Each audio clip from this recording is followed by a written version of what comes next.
Bonjour à tous. Penchons-nous sur des nouvelles politiques britanniques explosives. Kemi Badenoch vient d'entrer dans l'histoire en devenant la première femme noire à la tête du Parti conservateur. C'est un moment historique pour la politique britannique et les réactions affluent de toutes parts. Le chef des libéraux démocrates, Ed Davey, a rapidement tenu à la féliciter, qualifiant ce moment d'historique. Il a souligné l'importance de l'élection d'une dirigeante noire à la tête d'un grand parti politique britannique. Mais Davey n'a pas mâché ses mots, affirmant que le Parti conservateur est trop divisé et déconnecté de la réalité pour fonctionner efficacement dans l'opposition. Selon lui, les libéraux démocrates continueront d'offrir la meilleure opposition au gouvernement et de se battre pour un accord juste pour la Grande-Bretagne. De son côté, le chef adjoint du Reform UK, Richard Tice, a adopté une position plus critique. Il a accusé Mme Badenoch de faire partie d'un gouvernement qui a échoué la Grande-Bretagne. Tice a pointé du doigt l'immigration record, la crise des petits bateaux, les impôts les plus élevés depuis 70 ans et des taux de criminalité vertigineux. Il a soutenu qu'au lieu de défendre la Grande-Bretagne, Mme Badenoch s'est concentrée sur sa carrière et ses voitures avec chauffeur. Des mots durs, mais qui reflètent l'intense examen minutieux auquel elle sera confrontée.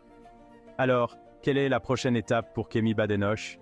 Eh bien, ses tâches immédiates consistent à unir un parti fracturé et à nommer un cabinet fantôme. Mais là encore, les défis se multiplient. Des députés importants comme James Cleverly et Steve Barclay se sont déjà mis hors course pour siéger dans son cabinet fantôme.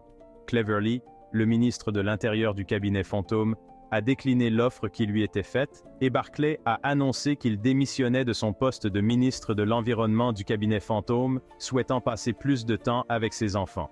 Cela laisse à Kemi Badenoch moins d'options pour les postes clés. Le style de leadership de Kemi Badenoch sera bientôt sous les feux de la rampe. Contrairement à son rival Robert Jenrick, qui a exposé des politiques détaillées, Kemi Badenoch s'est davantage concentrée sur son approche générale.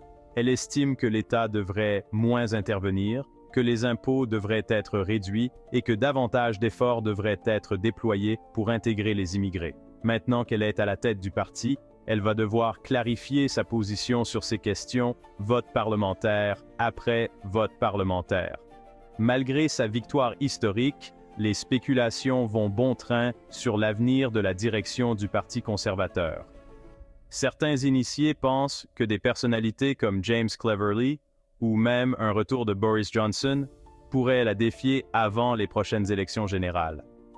Cette incertitude permanente reflète les profondes divisions internes au sein du parti. Le Parti conservateur est à la croisée des chemins. La capacité de Kemi Badenoch à unir le parti et à répondre aux préoccupations de l'électorat sera cruciale pour déterminer son avenir.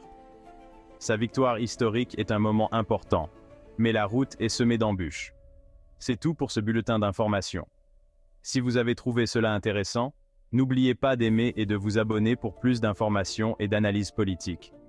À la prochaine.